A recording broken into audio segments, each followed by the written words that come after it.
Well, this week Bungie revealed what's coming in Revenant Act 2, and that actually lands in the game next Tuesday on the 19th of November at reset time. Today I'm going to dive into everything that was revealed, including brand new activity, we've got new and returning weapons, a preview for our holiday event coming up soon, we've got news about Iron Banner, a buff to roaming supers, we've got a tease for an exotic shotgun coming in Act 3, plus also some very surprising collaborations coming to Destiny 2. Well, if you like the video, then subscribe for more Destiny 2 content and turn on notifications to never miss an update. Well, Act 2 of episode Revenant is going to continue the story of Fikrul the Fanatic and his attempt to turn the Elixir into scorn with the use of an echo. Bungie didn't go into the story details in the reveal stream, but we don't have too long to wait because all of the story beats are dropping at the same time like they did with Act 1, and that is going to happen on the 19th of November. Well, next up we've got the Tomb of Elders. So Act 2 is introducing a revamped version of Prison of Elders from Destiny 1, now called Tomb of Elders. So the core activity remains, but Bungie have revamped it with more roguelike mechanics, similar to the Coil deep dives and Riven's Lair from seasons throughout Lightfall. Bungie's goal here is to create repeatable activities that change each time. It's likely going to be put into the Ops playlist when Frontiers releases sometime in 2025. Well, fans of Destiny 1 will remember Prison of Elders. This time, we've got a Warden servitor narrating our gameplay, and it's down to us to impress the Warden, complete waves of activities, and get as much loot as we possibly can. Bungie introducing some interesting mechanics. We've got skipping sections of the activity if you're efficient with your team, plus also the addition of poison gas filling the arena, meaning you have to interact with 3 switches to turn it off. So it's adding mechanics similar to raids and dungeons, albeit much simpler, into a Vanguard operation, but you know, it's something you're going to have to pay attention to, and I definitely welcome that addition. So this reimagined activity is going to feature new and returning bosses, bringing back the survival style gameplay from Destiny 1, but unlike the original, the Tomb of Elders introduces new enemy factions. We've got the Dread, we've got updated bosses, modifiers, and we got more challenges too. And on the reveal stream, here's how Bungie described the activity. So they say it's very close to Riven's Lair. For those who remembered, in Riven's Lair you've got a trap room, then an encounter, then another trap room, then a boss. In this it's slightly more action focused, so we've got the Cryptopod encounter first, then you've got a faction encounter that's going to take you to a random arena throughout the prison. Then you're going to have a short traversal section, and then you've got a boss, and after that you're going to be pulled into the Warden's office, and you'll get your loot, and also you'll run around the loop again. The Tomb of Elders features an in-activity reputation system called Warden's Judgment. So when you complete challenges and bonus objectives, it's going to grant you positive stacks, known as Warden's Favour, and that is going to increase the encounter difficulty while offering improved rewards. Then you've also got negative stacks called Warden's Punishment, and that is slightly lowering the challenge level.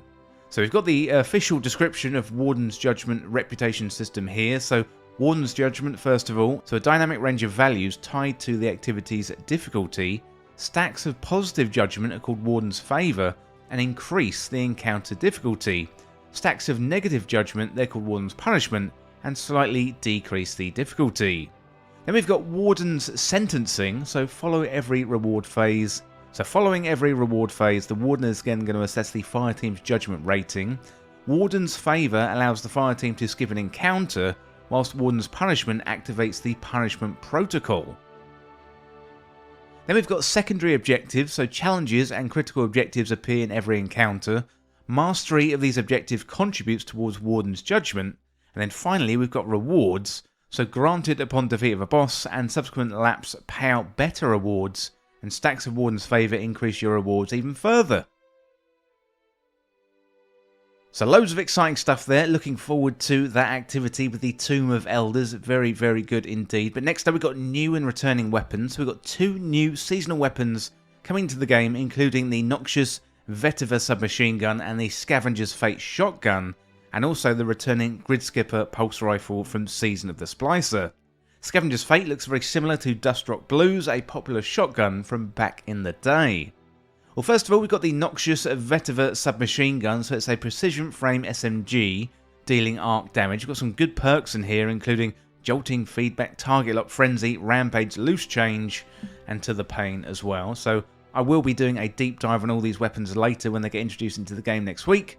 But for now, these are the details. Well, next up we've got the Scavenger's Fate shotgun. So this one is a precision frame shotgun. So very popular in the sandbox right now, and it deals void damage, and it can roll with perpetual motion, surrounded, slide shot and closing time, dual loader, destabilizing rounds, and other very good combinations too. Finally, we've got Grid Skipper. That one is a pulse rifle coming back into the game. This one is a rapid fire pulse, deals void damage, and you've got combinations like Killing Wind multi-kill clip, perpetual motion head seeker, repulsor, brace, destabilizing rounds, and as I say, classic combinations. But also we've got new perks for the weapon too, and this one is definitely one weapon I want to get next week when it comes into the game. Well, earlier in the intro I talked about surprising crossovers, so the first one here is Destiny 2 and Street Fighter, so that is going to be very interesting indeed. We've got some ghost skins coming and a Blanca mask, so they're all cosmetic items and they're going to be in the Eververse store. Some of the best items include finishers. You've got the Hadouken, the Lightning Kick and the Spinning Bird Kick too. So if you're a fan of Street Fighter, well, that is coming into Destiny 2 in Act 2 of Revenant. Well, next up we got the Dawning. So our holiday event kicks off on the 10th of December 2024 and our armour is themed around a celestial space dragon. So Dawning engrams, they're making their comeback. It's going to help us get double perks on weapons. Strange coins are being added into the mix as a reward for Dawning gifts. We've also got a new weapon called Minstrel Lift, and that is a linear fusion rifle, and this one is an adaptive burst linear fusion, and that allows for the 3-round burst. The Void weapon has got the potential to be a very popular choice in the power slot. Well, next up we've got a teaser for a new exotic shotgun coming into the game. So Bungie gave us a teaser of a new exotic that's coming into the game as part of Act 3, and that's coming in early January 2025, which isn't too far away. This exotic shotgun is going to be part of the new exotic mission, and that is expected to launch with episode Revenant Act 3 on January the 7th, 2025. So the shotgun is called Slayer's Fang, and it comes with a couple of unique perks called Nightsworn Sight and also Heart Piercer as well. So Nightsworn Sight, that is where dealing final blows to targets grants Nightsworn Sight. During that time, final blows grant True Sight, ammo slowly reloads from reserves, and submunitions weaken targets. Then we got Heart Piercer, so rounds from the weapon shatter into submunitions on impact, and it is strong against overload champions. So this exotic weapon looks very, very unique, and I'm looking forward to getting into another exotic mission, as Bungie have been doing a really good job with those exotic missions in recent seasons. Well, next up we've got Roaming Supers. So Bungie is buffing Roaming Supers in Act 2, but only in PvE, so don't worry PvP players. This is going to allow you to get your super back 2 or 3 times faster, so those Roaming Supers going to be very, very good. And also that brings into play all the exotics that help you get those Roaming Supers. So really looking forward to seeing those changes and testing out the Roaming Supers next week. Also we've got Iron Banner, that returns on Tuesday the 26th of November 2024. We've got a new armor set and also new weapons as well. We've got a Stasis rocket sidearm. That one is going to quickly become the most popular weapon in the game, mark my words. It's good to see Iron Banner and Lord Saladin coming back on Tuesday the 26th of November 2024. Well, let me know in the comments what you think about all the changes and everything coming with Act 2 in episode Revenant. Let me know what you think of Revenant so far, and let me know what you think about the Tomb of Elders and all the upcoming changes. Well, that is it for today's video. Thank you so much for watching or for listening. Don't forget, you can hit that subscribe button down below for even more Destiny 2 content here on Endgame Express. You can also like the video and share the video too. That would help me out here on the channel, and thanks again. I'll see you very soon. Well, thank you for watching that video, and today I'd like to talk about Endgame Express Backstage, the home of exclusive content for fans of Endgame Express.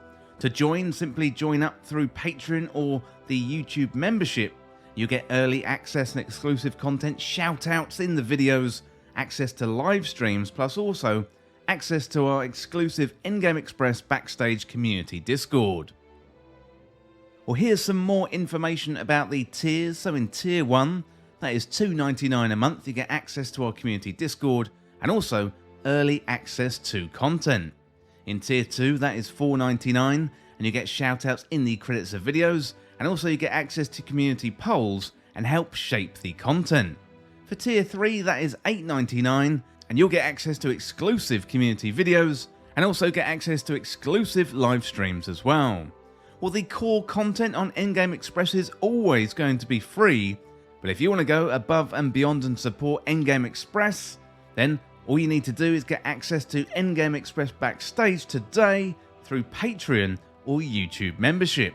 You know, Endgame Express is a one-man band right now, but I would love to expand into more games, podcasts, more channels, but to do that, I'm going to need your help to make this sustainable, and in return, I offer you some exclusive benefits and backstage-only content. Well, if you enjoy Endgame Express, then consider Endgame Express Backstage today. You can hit that membership button right down below, or you can find us on the Patreon links, and you'll find those links in the description. Well, thank you for listening, and thank you once again for watching, and I'll see you very soon.